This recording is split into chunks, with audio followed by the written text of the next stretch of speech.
Everybody, आज हम DElEd first year के पेपर 11 के बारे में बताएंगे और उसमें हम इस टॉपिक पे चर्चा करेंगे। टॉपिक है assessment and measurement in arts integrated education, मतलब कला समेकित शिक्षा में मूल्यांकन, आकलन व मापन। आज हम इसके बारे में विस्तृत चर्चा करेंगे। उसमें सर्वप्रथम आता है, जानना जरूरी है कि शिक्षा क्या है और शिक्षा और कला का क्या संबंध है। तो हम बहुत सारे विषयों में पढ़ते हैं कि शिक्षा क्या है। तो शिक्षा एक निरंतर चलने वाली प्रक्रिया है। शिक्षा हम हमेशा प्राप्त करते रहते हैं। बचपन से लेकर वयोवृद्धावस्था तक ही सीखना और शिक्षित होना मनुष्य का कार्य है, मनुष्य का सिंसियर होने का चिन्ह है। तो इस वजह से शिक्षा एक निरंतर चलने वाली प्रक्रिया है। यह विद्यार्थी के व्यवहार में वांछित परिवर्तन लाने में सहायक है। मतलब शिक्षा का यही परम उद्देश्य है। शिक्षा का मतलब ये नहीं है कि हमें नौकरी प्राप्त कर लेना है या शिक्षा हो जाने से क्या बस सामाजिक हो गए या इस तरह का। शिक्षा का मेन उद्देश्य यही है कि विद्यार्थी के व्यवहार में वांछित परिवर्तन लाना, मतलब उसको लचीला बना के विद्यार्थी जो परिष्कृत हो जाए उसका दिमाग, वह शिक्षा का उद्देश्य होता है। अब होता है कला। तो कला के द्वारा मनुष्य में सौंदर्य के प्रति संवेदनशीलता का विकास होता है। आपसे पिछले क्लास में मैंने चर्चा की कि कोई भी सब्जेक्ट बिना कला के अधूरा है, वह नीरस हो जाएगा। तो मनुष्य के जीवन में कला का बहुत ज्यादा महत्व है।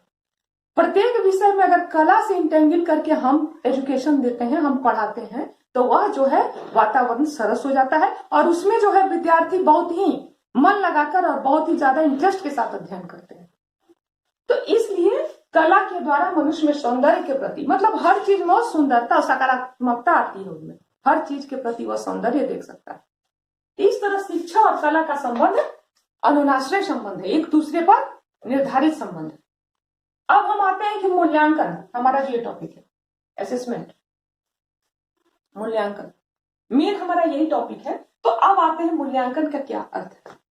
मूल्यांकन, मापन और आकलन, तीनों को हम अलग अलग भाग में विभाजित करके पढ़ेंगे। तो सर्वप्रथम हम लोग पढ़ते हैं मूल्यांकन। तो अब आएंगे कि मूल्यांकन का अर्थ क्या है। तो इसको इस प्रकार से व्यक्त कर सकते हैं। मूल्यांकन वह प्रक्रिया है जिसके द्वारा यह जाना जा सकता है कि छात्रों ने पूर्व निर्धारित लक्ष्यों को किस सीमा तक प्राप्त किया है। पूर्व निर्धारित लक्ष्यों को मतलब जो उन्होंने जो उनके लिए, जैसे first class, second class, third class के जो इनके लिए लक्ष्य निर्धारित किया गया है कि बच्चा इस एज तक पहुंच के इन चीजों को सीख लेना चाहिए, चाहे विद्यार्थी को यह इस क्लास में इतनी चीजों को सीखना जरूरी है, वो लक्ष्य जो निर्धारित किया जाता है उसको वह प्राप्त किया है कि नहीं, या मूल्यांकन के द्वारा एक साल के बाद जब उसका संपूर्ण मूल्यांकन होता है तो ये पता चलता है। तो मूल्यांकन का अर्थ यही है। फिर उसके बाद एक और है कि मूल्यांकन वह प्रक्रिया है जिसके द्वारा यह ज्ञात होता है कि विद्यालय की शिक्षण प्रक्रिया द्वारा छात्रों के व्यवहार में परिवर्तन हो रहा है या नहीं। क्योंकि मूल्यांकन की जो प्रक्रिया वो केवल छात्र की नहीं होती, मूल्यांकन छात्र की होती है, मूल्यांकन विद्यालय की होती है, मूल्यांकन वहां के जो प्रधानाध्यापक उनका होता है, शिक्षक का होता है, मूल्यांकन हर एक का होता है। तो मूल्यांकन की प्रक्रिया में यह भी जरूरी है कि विद्यालय की जो शिक्षण प्रक्रिया है उसका भी मूल्यांकन उसके दूसरे ऑर्गेनाइजेशन द्वारा किया जाता है कि कैसा पढ़ाई हो रहा है विद्यालय में, उसका ऑब्जर्वेशन किया जाता है। तो जो विद्यालय की शिक्षण प्रक्रिया जो है वो सफिशिएंट है कि नहीं बच्चों के लिए, तो वो भी हमें किस बात से, अब जैसे मूल्यांकन वह प्रक्रिया है जिसके द्वारा यह ज्ञात होता है कि विद्यालय की शिक्षण प्रक्रिया द्वारा छात्रों के व्यवहार में परिवर्तन हो रहा है। अगर हम शिक्षित कर रहे हैं तो बच्चे वो शिक्षा ग्रहण कर रहे हैं कि नहीं, और जब वो शिक्षा ग्रहण करेंगे तो आप रूपी उनके व्यवहार में परिवर्तन आएगा। तो यह मूल्यांकन के द्वारा ही ज्ञात होता है।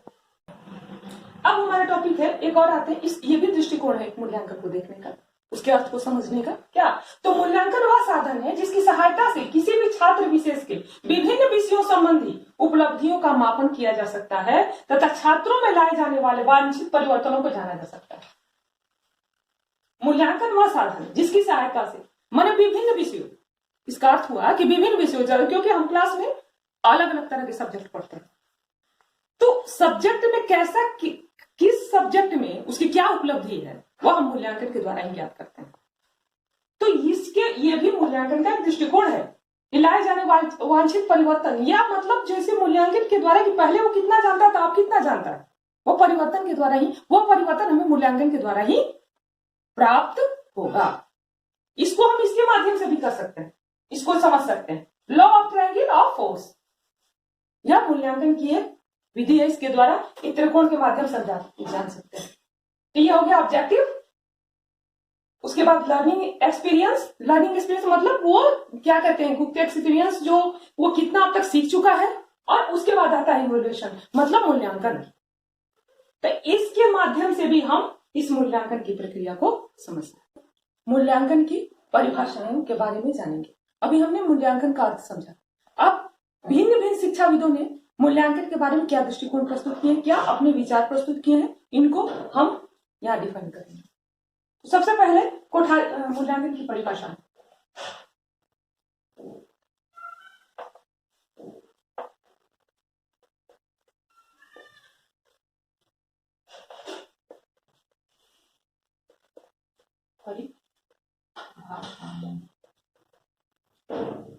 सर्वप्रथम कोठारी कमीशन ने मूल्यांकन के बारे में क्या परिभाषा दी? तो कोठारी कमीशन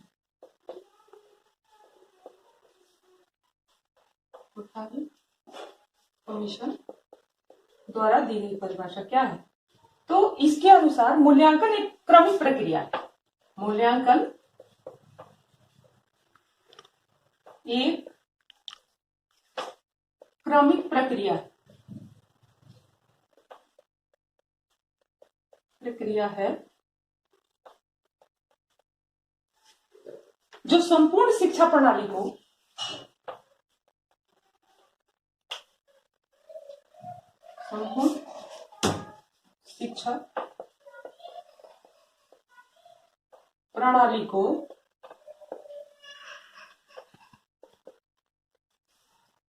एक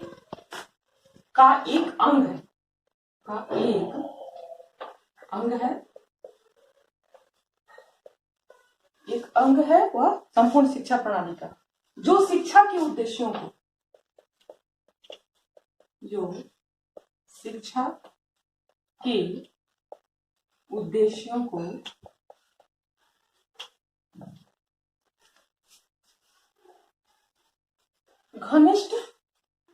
को घनिष्ठ घनिष्ठता से संबंधित है।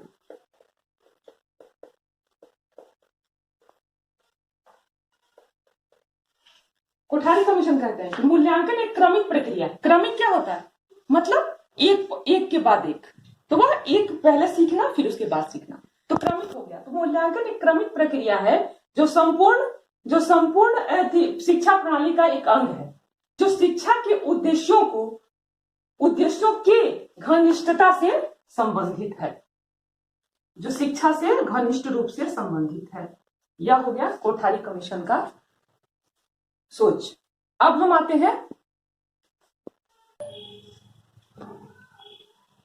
हैं हम एडम्स के अनुसार।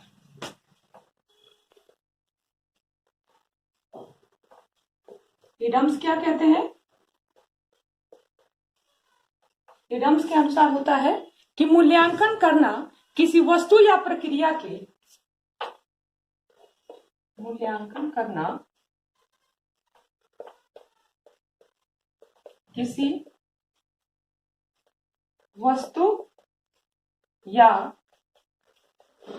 के किसी वस्तु या प्रक्रिया के महत्व को निर्धारित करता है।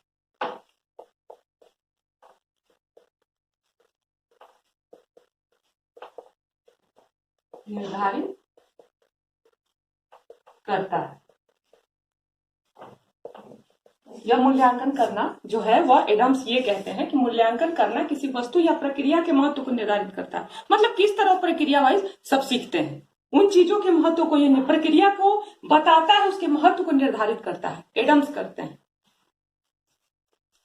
अब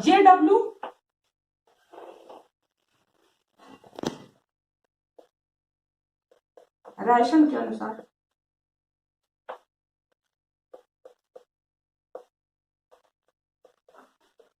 क्या है शिक्षा? मूल्यांकन। तो मूल्यांकन शिक्षा के कार्यों में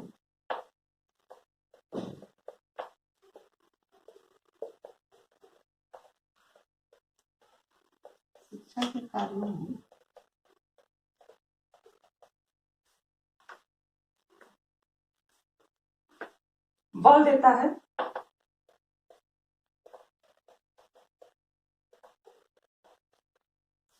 मूल्यांकन शिक्षा के कार्यों में बल देता है और व्यापक व्यक्तित्व से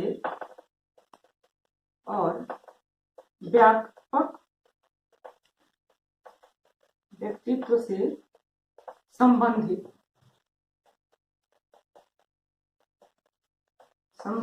व्यापक व्यक्तित्व से संबंधित परिवर्तनों पर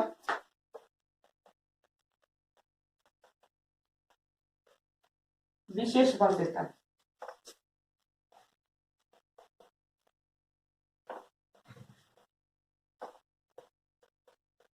इनका विचार।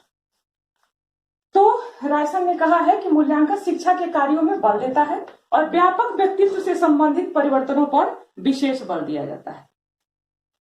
विशेष बल देता है मतलब जो हमारे अंदर बड़े परिवर्तन होते हैं उन पर वो ज्यादा महत्व, उन पर ज्यादा उस प्रेशर दिया जाता है, ज्यादा उनको बदलने की कोशिश होने का मतलब हर तरह से हमको परिवर्तन करने की कोशिश की जाती है।